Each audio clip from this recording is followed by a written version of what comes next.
जय हिंद। दोस्तों, आप सभी का स्वागत है आपके अपने YouTube चैनल दबंग क्लासेस पर।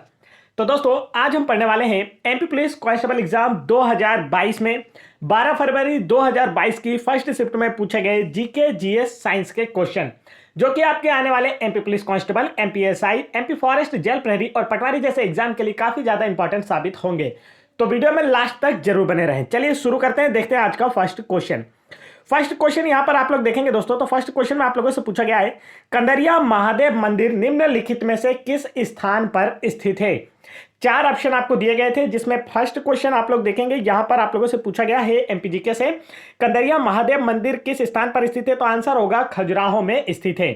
कंदरिया महादेव मंदिर खजुराहो मंदिर समूह का सबसे बड़ा मंदिर है। खजुराहो मंदिर समूहों का निर्माण जो है वह चंदेल शासकों के द्वारा कराया गया था, जिसमें कंदरिया महादेव मंदिर जो है इसका निर्माण चंदेल शासक विद्याधर द्वारा कराया गया था। इसकी तुलना भुवनेश्वर के लिंगराज मंदिर से की जाती है। और अभी हाल ही में आपकी जो पटवारी एग्जाम जो चल रही है, इसमें भी 2 क्वेश्चन यहां से पूछे जा चुके हैं। आगे बढ़ते हैं नेक्स्ट क्वेश्चन की ओर। नेक्स्ट क्वेश्चन देखेंगे आप लोगों से क्या पूछा जा रहा है। तो यहां पर आप लोगों से पूछा गया है, राष्ट्रीय देवी अहिल्याबाई सम्मान किसे दिया जाता है। 4 ऑप्शन आपको दिए गए और पूछा गया है, राष्ट्रीय देवी अहिल्याबाई सम्मान किसे दिया जाता है। तो इसका जो राइट आंसर है दोस्तों, वह है आप लोगों का पुरुषों को दिया जाने वाला सम्मान है। आगे बढ़ते हैं नेक्स्ट क्वेश्चन की ओर। नेक्स्ट क्वेश्चन में देखते हैं आप लोगों से क्या पूछा जा रहा है। तो यहां पर आप लोग देखेंगे नेक्स्ट क्वेश्चन में आप लोगों से पूछा गया है, निवेशकों को डिजिटल रूप से सुविधा प्रदान करने के लिए किस मंत्रालय ने आत्मनिर्भर निवेश मित्र पोर्टल लॉन्च किया है। 4 ऑप्शन आपको दिए गए हैं और पूछा गया है, निवेशकों को डिजिटल रूप से सुविधा प्रदान करने के लिए किस मंत्रालय ने आत्मनिर्भर निवेश मित्र पोर्टल लॉन्च किया है। तो इसका जो राइट आंसर है वह है आप लोगों का वाणिज्य और उद्योग मंत्रालय ने। आगे चलते हैं नेक्स्ट क्वेश्चन की ओर। तो ये करंट अफेयर से क्वेश्चन आप लोगों से पूछा गया था। नेक्स्ट क्वेश्चन में देखते हैं आप लोगों से क्या पूछा जा रहा है। तो यहां पर आप लोग देखेंगे नेक्स्ट क्वेश्चन में पूछा गया है, मध्य प्रदेश पंचायत राज एवं ग्राम स्वराज अधिनियम किस वर्ष में अधिनियमित किया गया था। तो इसका जो राइट आंसर है वह है आप लोगों का ऑप्शन नंबर फर्स्ट, वर्ष 1993 में। मध्य प्रदेश पंचायत राज एवं ग्राम स्वराज अधिनियम जो है यह वर्ष 1993 में अधिनियमित किया गया था। आगे चलते हैं नेक्स्ट क्वेश्चन की ओर। नेक्स्ट क्वेश्चन में देखते हैं आप लोगों से क्या पूछा जा रहा है। तो यहां पर आप लोगों से पूछा गया है, ओलंपिक में हॉकी में सर्वाधिक स्वर्ण पदक जीतने वाला देश कौन सा है। 4 ऑप्शन आपको दिए गए और पूछा गया है, ओलंपिक में हॉकी में सर्वाधिक स्वर्ण पदक जीतने वाला देश कौन सा है। तो इसका जो राइट आंसर है वह है आप लोगों का भारत। ओलंपिक में हॉकी में सर्वाधिक स्वर्ण पदक जीतने वाला जो देश है वह हमारा देश भारत है। और हॉकी जो है यह भारत का राष्ट्रीय खेल है। आगे चलते हैं नेक्स्ट क्वेश्चन की ओर। नेक्स्ट क्वेश्चन में देखते हैं आप लोगों से क्या पूछा जा रहा है। तो यहां पर आप लोगों से पूछा गया था, मणिपुरी शास्त्रीय नृत्य किस राज्य से संबंधित है। 4 ऑप्शन आपको दिए गए थे और पूछा गया था, मणिपुरी शास्त्रीय नृत्य किस राज्य से संबंधित है। तो इसका जो राइट आंसर है, इसके नाम से ही पता चल रहा है, मणिपुरी से राग पे जो बड़ी मात्रा है इसे आपको हटा देना और मणिपुर यहां से आप लोगों को आंसर देखने को मिल जाएगा। आगे चलते हैं नेक्स्ट क्वेश्चन की ओर। नेक्स्ट क्वेश्चन में देखते हैं आप लोगों से क्या पूछा जा रहा है। तो यहां पर आप लोगों से पूछा गया दोस्तों, Maikal range Khalistan tiger reserve का सबसे प्रमुख स्थल है जो उत्तर दक्षिण दिशा में चलता है। तो इसका जो राइट आंसर है वह है आप लोगों का कान्हा। मेकाल रेंज जो है यह कान्हा टाइगर रिजर्व का सबसे प्रमुख स्थल है जो उत्तर दक्षिण दिशा में चलता है। अगर कान्हा टाइगर रिजर्व की बात की जाए तो कान्हा टाइगर रिजर्व जो है या कान्हा राष्ट्रीय उद्यान जो है यह मध्य प्रदेश का सबसे बड़ा राष्ट्रीय उद्यान है, जिसका क्षेत्रफल है 940 वर्ग किलोमीटर। आप लोगों के कांस्टेबल एग्जाम में ही पूछा गया प्रश्न है। और अगर बात की जाए कान्हा टाइगर रिजर्व की, तो कान्हा राष्ट्रीय उद्यान जो है यह टाइगर प्रोजेक्ट में शामिल होने वाला प्रथम राष्ट्रीय उद्यान है। अगर कान्हा राष्ट्रीय उद्यान की बात की जाए कि इसे स्टेब्लिश कब किया गया, तब आपका आंसर होगा वर्ष 1955 में इसे स्थापित किया गया था कान्हा राष्ट्रीय उद्यान के रूप में। और इसे वर्ष 1974 में कान्हा टाइगर रिजर्व घोषित किया गया, या टाइगर रिजर्व के रूप में इसे सबसे पहले टाइगर प्रोजेक्ट में शामिल किया गया था। कान्हा राष्ट्रीय उद्यान जो है यह वर्ष 2017 में अपना शुभंकर भूर सिंह द बारासिंगा को जारी करने वाला भारत तथा मध्य प्रदेश का प्रथम राष्ट्रीय उद्यान है। इसके मध्य से बंजर तथा सुपर्ण नदियां होकर प्रवाहित होती है। इसे भी आप लोगों को याद रखना है। और यह मंडला तथा बालाघाट जिलों में विस्तृत है। और इसका जो शुभंकर है भूर सिंह द बारासिंगा, इसका जो डिजाइन है वह रोहन चक्रवर्ती के द्वारा तैयार किया गया था। यह क्वेश्चन जो है आप लोगों के आबकारी एग्जाम 2023 में पूछा गया प्रश्न है। आगे बढ़ते हैं नेक्स्ट क्वेश्चन की ओर। नेक्स्ट क्वेश्चन में देखते हैं आप लोगों से क्या पूछा जा रहा है। तो यहां पर आप लोग देखेंगे नेक्स्ट क्वेश्चन में पूछा गया है, राष्ट्रपति के निर्वाचन मंडल में निम्नलिखित में से कौन शामिल होते हैं। चार ऑप्शन आपको दिए गए और पूछा गया जो राष्ट्रपति का निर्वाचन होता है तो उस निर्वाचन मंडल में कौन कौन शामिल होता है। तो इसका जो राइट आंसर है वह है आप लोगों का लोकसभा, राज्यसभा और राज्य विधानसभा के साथ दिल्ली और पांडुचेरी के निर्वाचित सदस्य जो है वह राष्ट्रपति के चुनाव या निर्वाचन में भाग लेते हैं। आगे चलते हैं नेक्स्ट क्वेश्चन की ओर। नेक्स्ट क्वेश्चन में देखते हैं क्या पूछा जा रहा है। तो यहां पर आप लोग देखेंगे नेक्स्ट क्वेश्चन में पूछा गया है, कबीर चबूतरा जहां संत कबीर ने तपस्या की थी निम्नलिखित में से किस स्थान पर स्थित है। तो आपसे पूछा गया है कबीर चबूतरा जहां संत कबीर ने तपस्या की थी वह किस स्थान पर स्थित है। तो इसका जो राइट आंसर है वह है आप लोगों का अमरकंटक में। देखिए एमपी जीके से आप लोगों से यहां से क्वेश्चन पूछा गया है, कबीर चबूतरा जहां संत कबीर ने तपस्या की थी कहां स्थित है। तो आपका आंसर होगा अमरकंटक में। अमरकंटक की बात की जाए तो अमरकंटक से नर्मदा तथा सोन नदियों का उद्गम होता है। नर्मदा जो है यह मध्य प्रदेश की सबसे लंबी नदी है, यह भी आप लोगों को काफी अच्छे से याद रखना। सोन जो है यह मध्य प्रदेश की दूसरी सबसे लंबी नदी है। आगे बढ़ते हैं नेक्स्ट क्वेश्चन की ओर। नेक्स्ट क्वेश्चन में देखते हैं आप लोगों से क्या पूछा जा रहा है।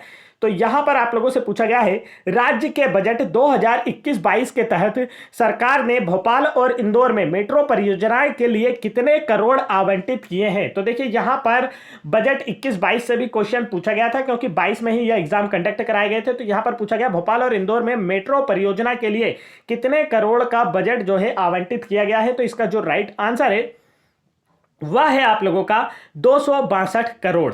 देखिए राज्य के बजट 2021-22 के तहत सरकार ने भोपाल और इंदौर में मेट्रो परियोजना के लिए कितने करोड़, तो यहां पर डॉलर में आप लोगों को ऑलरेडी क्वेश्चन में दे दिया गया था 35.73 मिलियन डॉलर, और इसे हम रुपए में अगर चेंज करते हैं तो 262 करोड़ रुपए आवंटित किए गए थे।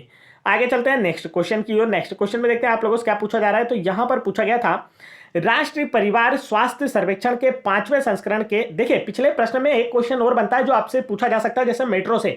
अगर आप लोगों से पूछा जाए कि राज्य का प्रथम मेट्रो थाना कहां स्थापित किया गया है, तब आपका आंसर होगा हबीबगंज में। कहां स्थापित किया गया है राज्य का प्रथम मेट्रो थाना, आंसर होगा हबीबगंज में स्थापित किया गया है। यह आने वाले एग्जाम में जरूर पूछा जाने वाला प्रश्न है, तो आप लोग इसे जरूर याद रखेंगे।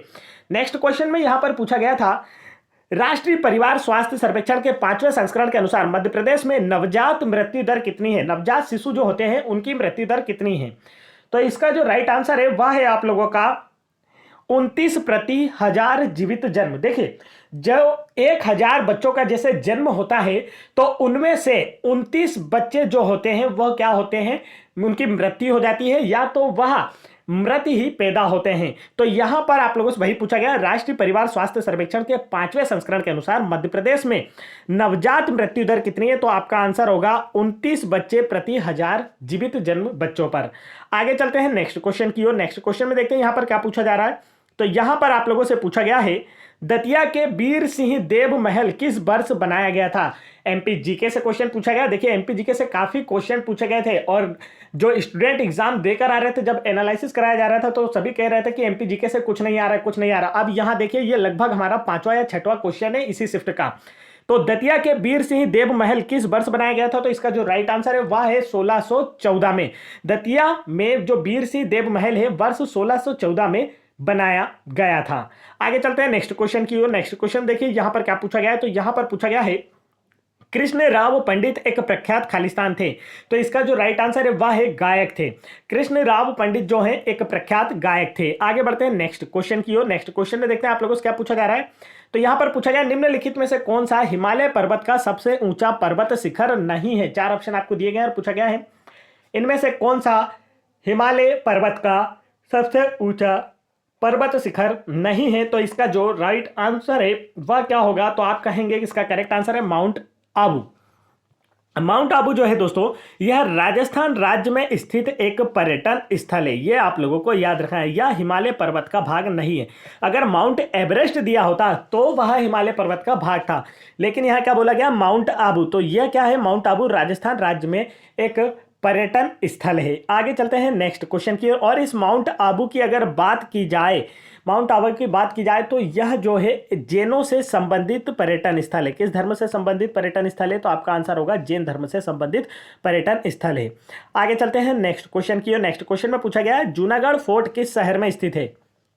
पूछा गया है जूनागढ़ का जो किला है यह किस शहर में स्थित है? तो आपका आंसर होगा बीकानेर में। जूनागढ़ फोर्ट या जूनागढ़ का जो किला है यह कहां स्थित है? आपका आंसर होगा बीकानेर में स्थित है। आगे चलते हैं नेक्स्ट क्वेश्चन की ओर। नेक्स्ट क्वेश्चन में देखते हैं क्या पूछा जा रहा है। तो यहां पर आप लोगों से पूछा गया है भारतीय संविधान में निम्नलिखित में से कौन सा संशोधन शिक्षा को मौलिक अधिकार बनाता है? चार ऑप्शन आपको दिए गए हैं। पूछा गया है भारतीय संविधान में निम्नलिखित में से कौन सा संशोधन शिक्षा को मौलिक अधिकार बनाता है? तो इसका जो राइट आंसर है वह है आप लोगों का ऑप्शन नंबर 4 86वां जो संविधान संशोधन है यह शिक्षा को मौलिक अधिकार बनाता है।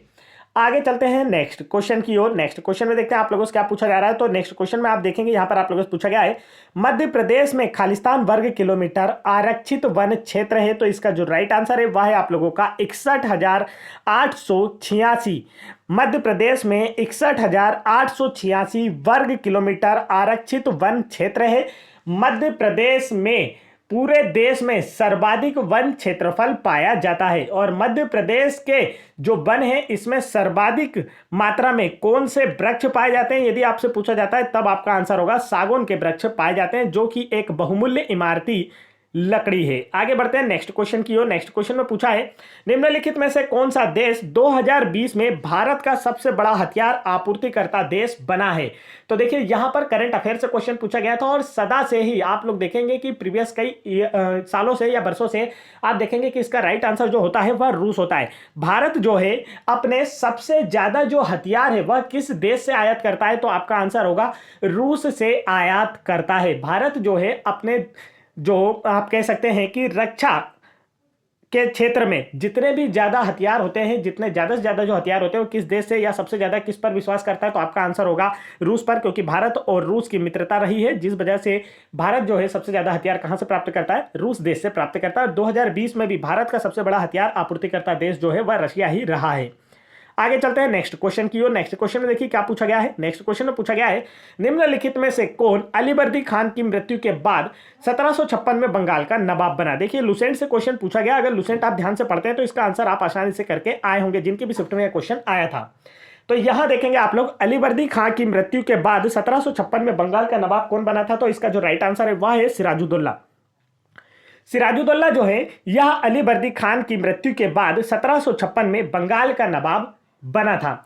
सिराजुद्दौला अलीवर्दी खां का दामाद था। सिराजुद्दौला ने प्लासी युद्ध 23 जून 1757 में अंग्रेजों से युद्ध किया जिसमें अंग्रेजी सेना का नेतृत्व रॉबर्ट क्लाइव द्वारा किया गया था और सिराजुद्दौला जो है अपने सेनापति मीर जाफर की धोखाधड़ी के कारण यह युद्ध हारा था। तो आप लोगों से अक्सर एग्जाम में पूछा जाता है कि प्लासी का युद्ध कब लड़ा गया था, जिसका आंसर होगा 23 जून 1757 को लड़ा गया था अंग्रेजों और सिराजुद्दौला के मध्य, जिसमें सिराजुद्दौला की हार हुई अपने सेनापति मीर जाफर की धोखाधड़ी की वजह से और अंग्रेजी सेना का नेतृत्व किया रॉबर्ट क्लाइव ने। अगर अलीवर्दी खां की बात की जाए तो अलीवर्दी खां जो है इसने मुगलों से अपने राज्य को स्वतंत्र घोषित किया और इसने मुगलों को कर देना बंद कर दिया गया। तो इसके शासन जब इसने टैक्स देना मुगलों को बंद किया तो जिस वजह से इसके शासनकाल के दौरान बंगाल का काफी विकास हुआ, जिस वजह से इसके शासनकाल को बंगाल का स्वर्ण युग कहा जाता है। आगे चलते हैं नेक्स्ट क्वेश्चन की ओर। नेक्स्ट क्वेश्चन में देखेंगे आप लोगों से क्या पूछा जा रहा है। नेक्स्ट क्वेश्चन में पूछा गया था हाल ही में प्रकाशित पुस्तक इट्स अ वंडरफुल लाइफ के लेखक कौन है? तो इसका जो राइट आंसर है वह है रस्किन बॉन्ड। रस्किन बॉन्ड एक काफी फेमस लेखक है जिनकी बुक का नाम है इट्स अ वंडरफुल लाइफ। चलिए पढ़ते हैं नेक्स्ट क्वेश्चन की ओर। नेक्स्ट क्वेश्चन में देखते हैं आप लोगों से क्या पूछा जा रहा है। तो देखिए दोस्तों अब यहां से आप लोगों का स्टार्ट होता है आपका साइंस के क्वेश्चन। अभी तक हमने क्या देखे? जीके जीएस और एमपी जीके के क्वेश्चन देखे थे। अब साइंस के क्वेश्चन देखेंगे। ध्वनि श्रव्य श्रेणी के रूप में जाना जाता है। आप लोगों से पूछा गया इनमें से किस ध्वनि को श्रव्य श्रेणी के रूप में जाना जाता है? तो इसका जो राइट आंसर वह है आप लोगों का ऑप्शन नंबर 1 श्रव्य ध्वनि को। देखिए यहां पर राइट आंसर इसका होना चाहिए श्रव्य ध्वनि को। श्रव्य ध्वनि को श्रव्य श्रेणी या श्रव्य ध्वनि के रूप में जाना जाता है। श्रव्य ध्वनि अर्थात मनुष्य द्वारा सुनी जा सकने वाली ध्वनि को श्रव्य ध्वनि कहते हैं, जिसकी रेंज 20 हर्ट्ज से 20,000 हर्ट्ज के मध्य होती है। 20 हर्ट्ज से कम की जो दो ध्वनि होती है इसे क्या कहा जाता है? अपश्रव्य ध्वनि। और 20 हर्ट्ज से अधिक की जो ध्वनि होती है उसे पराश्रव्य ध्वनि या अल्ट्रासोनिक ध्वनि कहा जाता है। आगे चलते हैं नेक्स्ट क्वेश्चन की ओर। नेक्स्ट क्वेश्चन में देखते हैं क्या पूछा गया था।